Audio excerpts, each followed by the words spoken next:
যদি আপুনি ক'ৰবাত সুখী নহয় তেন্তে আঁতৰি যাওক, কিয়নো একে ঠাইতে ৰৈ থকাৰ দৰে আপুনি এডাল গছ নহয়। পৃথিৱীৰ আটাইতকৈ ভাল দৃশ্যটো আপুনি কেতিয়া দেখা পায় জানেনে? যেতিয়া আটাইতকৈ কঠিন আৰু ওখ ঠাইলৈ আৰোহণ কৰি তাৰ পৰা তললৈ চোৱা যায়। ঠিক তেনেকৈ জীৱনৰ কঠিন সময়বোৰ অতিক্ৰম কৰি সফলতা পোৱাৰ পিছতহে জীৱনৰ ভাল লগা দৃশ্যটো উপলব্ধি কৰিব পৰা যায়।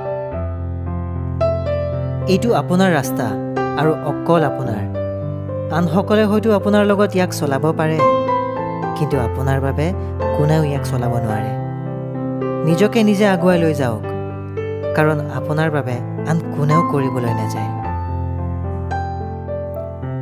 ভাল মানুহৰ সদায় দুটা চকু থাকে, যি দুটাৰে কেৱল ভাল বস্তুহে দেখে। এখন হৃদয় থাকে, যিখনেৰে সহজতে আনক ক্ষমা কৰি দিব পাৰে। এটা মন থাকে, যিটোৱে বেয়াবোৰক পাহৰাই দিব পাৰে। আৰু এটা আত্মা থাকে, এই আত্মাই আশাবোৰক কেতিয়াও হেৰুৱাব নিদিয়ে। কোনো এটা কাম নতুনকৈ আৰম্ভ কৰিবলৈ ভয় নকৰিব, কাৰণ ই কিবা এটা ভাল গঢ়ি তোলাৰ সুযোগ লৈ আহে।